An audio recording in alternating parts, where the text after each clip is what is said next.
Three armed, masked men attempt to break into a home while the homeowner is home. What is going on in Auburn, Seattle? Let's talk about it.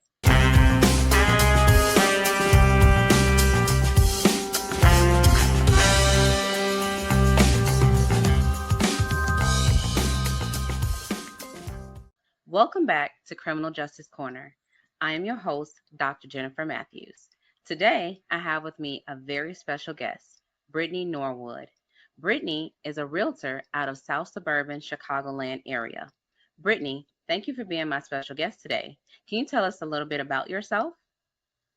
Yes, thank you so much for having me. I'm a realtor with Premier Midwest Realty right here in South Holland, Illinois. And I've been a realtor for the last 7 to 8 years. So just going and showing people homes on a daily reminds me how important it is to just stay safe. And I think you are the perfect person to have on this particular episode simply because you are a realtor. What do you think? Yes, yes. Going into homes are a tricky thing, right? You just never know what you're walking into. Definitely. I totally agree with you. I love real estate. I've been a homeowner, I've been a landlord. So, real estate is something that I know a lot about. So, let's dive into this case. Let's do it. So, we know back on October 19th that a homeowner was at home minding their own business when not one but two masked men came up to their home trying to enter their home. And these men were not invited, they were masked, they had guns, and they were saying, Auburn police. Now, we both know Auburn police do not come to the house with masks on, covering their faces and in plain clothes. They normally have on police gear, police uniforms. They announce themselves and we know who they are, but they have on badges, that kind of thing. These men did not have that type of stuff displayed when they approached this home. So of course that's going to make the homeowner weary. These men, the homeowner did not open the door, so these men attempted to kick in the door. So we have a little footage of that. Let's look at that footage, Brittney.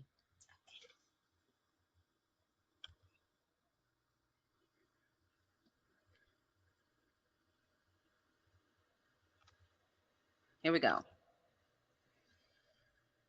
Here they are walking up to the door. They just open the screen door. They immediately kick the door. We can see the gun. So before they even knock, they just say Seattle police and they're pushing and kicking in the door. Now it looks like a third man has entered the scene.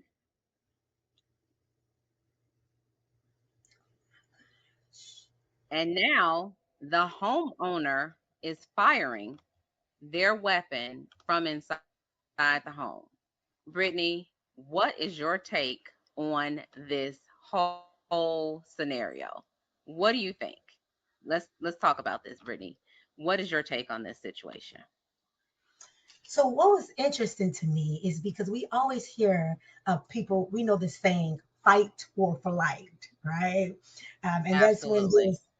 there's a situation. But in this case, things were a little weird because normally it would be the homeowners that has to think about fight or flight, right? Getting their thoughts into gear. Yeah, But they were in for a little surprise. So instead, definitely. That homeowner had something for them. they did. And that's why it's important to not do the wrong thing. And they were there at the wrong people's house at the wrong time. You know what? I think it was the right time because it should teach them a lesson not to come to people's houses and try to get in when they don't belong there. They don't own their home. They were not invited. So maybe they should just not do illegal activities. That is true. That is true. I bet you they'll probably be less likely to have this situation again. Hopefully, it'll stop them from another home attempted home invasion or And yeah, now it wasn't just one male. I'm assuming they were male. They look like males from what I could see. And I thought originally it was two. It looked like it was three men trying to enter this home. What do you think was so pressing or so interesting to them that they wanted to get into this home?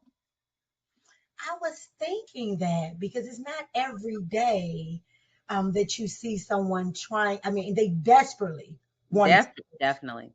and they You were prepared. It was like, yeah, I know people normally bring guns, but the fact that there were so many of them made me wonder what type of household um, that were they they were trying to break into. to break into.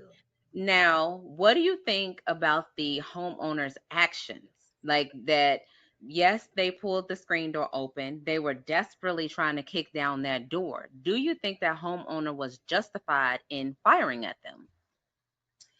I do. Um, I want to praise the homeowner just a bit, right, for being so prepared. Okay. Because when I first seen the video, I was thinking, I know that we always, when we see something like this, we're always quick to say what we would do. But in this Yeah. case, I was thinking, I don't know what I would have done. I don't know if I would have been as prepared because when they Okay. said police, I was thinking, okay, well, normally when police come knocking, the first thing a person do is open the door. Yes. But maybe this person had a camera, and once things wasn't adding up, the 2 plus 2 wasn't equaling up to 4, then that's when things got a little tricky for him. And if we, looking at that video, we know they pulled the screen door open, kicked, then said police. And they had their guns out first. We know normally in most situations the police don't come guns ablazing first. In most situations, they kind of wait and bring the guns out unless it's like they're chasing somebody.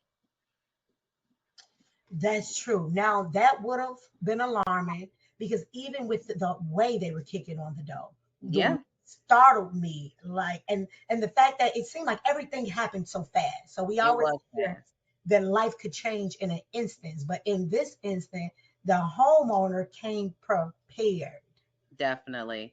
Now, Brittany, like you said, let's say these three men came to your house. It's dead of night because it was dark in that video. These three men come to your house. What are you doing? Now, that's really a tricky one, right? Because I hope that I will be as prepared as this homeowner would. Okay, okay. That would be my hopes. Um, and we all hope that we make the right decisions Yes, in a blink of an eye. yes. So he would definitely justify. But in this case, I'm wondering, I probably would have been a little startled prior to retrieving my handgun because, the handgun is locked in the safe. So Yes, I'm it just is. thinking, I have a teenager, so I always have to keep my gun locked in You the have safe. to. And then proper protocol says to lock the weapon in one safe and then have the magazine in a whole nother safe. Oh, That's see, proper protocol with the CCL. see, I didn't even know nothing. You're like, wait a minute. Wait, I didn't do that. Right, here I am. I'm like, maybe I need another safe. You're like, wait, that's a whole other situation. We wasting time now. Yes. And I'm like, even when I think about it, I have to find my key to the safe. Right? If it's Now late, they didn't get in. They're in the vestibule. yes, They in your house, girl. They run up your stairs. they are. They You are. got to hide under the bed, Brittany. At this point, I'm in the bedroom shooting, okay? In the closet, hoping they don't see you or hear you. Yeah, that's me. That's me hiding, right? It wouldn't have been any fear flight there because I wouldn't have had time to run. You would not have, you would have hoped that maybe you'd have went out the back door at this point. Hopefully you got a back door. And Yes, because they moved so fast. I mean, it was three of them. One of them might have been a track star at this point. You never know. yet because the way they ran, I mean, I do like the fact that when the homeowner retaliated, it seemed as if though the robbers were really fast, right? I Yes, mean, yes. they were off of those stairs in a blink of an eye. Yes, and one thing that I do like, and because they always say don't draw your weapon unless you're going to use it, that homeowner did not stop firing. That homeowner wanted to make sure that they eliminated the threat because it was three people. That homeowner kept shooting. They wanted to make sure that they weren't coming back. They wanted to make sure that they knew that those people knew that they meant business. That homeowner was ready. They were ready. You know what they say? If you stay ready, you won't have to get ready. And that homeowner was ready. That homeowner was like, "You picked the wrong house today." They definitely did. They didn't have the best of luck with their choices. Right? But you know what? I want to say that that homeowner made sure that they were not a victim that day. That's what happened. And I applaud them for that. And that did work out. I mean, because overall, and I think that is an important message for everyone who sees this video, because it shows you that proper preparation prevents poor performance. So That's true. in this case, the fact that the homeowner was prepared could have been the only thing that really saved their life, because Yeah. those robbers were ready. Yes. And we hear so many stories to the contrary. We hear so many stories of home invasions where they don't make it out. We hear so many stories where they kill off a whole family, a whole generation. So that homeowner truly not only protected their property that day, but protected their lives. We don't know how many people were in that home. We don't know what was going on in that home, but they were not victims that day. And I think that was tremendous. I think that was extraordinary that they had the foresight and the preparation, like you said, to do what they knew that they had to do in that moment. Yes, because as you stated, some people are not that lucky. And like I said, I would have been under the bed praying. Yes, and I think it's also important too in this day and age that we practice with our families what to do in these types of situations. And I always have takeaways from my listeners, and this would be one of my takeaways to practice with your families what to do in emergency situations, because this is an emergency. Like you said, you would have been looking for your weapon, you would have been looking for the key to the safe.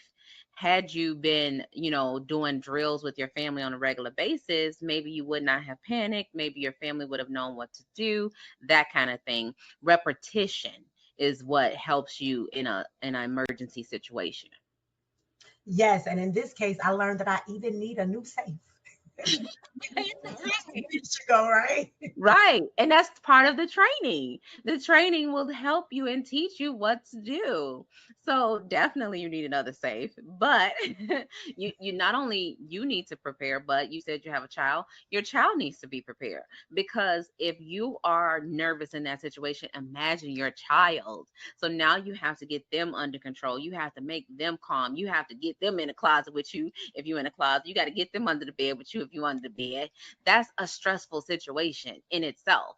So you all have to be prepared in an emergency situation. So I think that's a really good takeaway for the listeners so that they can be prepared too.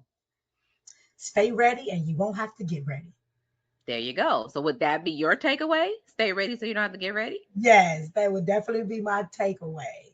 Yeah. So I think whenever we have this sort of situation, we are not advocating for shooting people that come to the door. That is definitely not what we're doing here on Criminal Justice Corner. But we are advocating for protecting yourself and being prepared in emergency situations, whatever that may look like for you and your family. Only you can decide what that looks like. However, getting your concealed carry license is important for families, whether it be a mom, a dad, a single person, a single man, a single woman, whatever that looks like for you. We do advocate getting your concealed carry license because in an emergency situation, that can come in handy. Yes, and always remember proper preparation prevents poor performance. Hello, I love that, Brittany. I'm gonna have to take that from you. I love that. That is like everything in this moment. And then we also want to remind our listeners to like, subscribe, and share if you are watching this on YouTube. And then on Spotify and Amazon Music, please subscribe to this channel because we always post videos every Wednesday. And Brittany, I want to thank you so much for being my special guest. And I hope you come back and join me again in the future. What do you think? Yes, I would love to do these takeaways because we always need to learn something, right? If Absolutely. we're not learning, what are we doing? Because guess what? We learn something new every day. At least I try to. Yes, you definitely have to learn something new every day. Yes.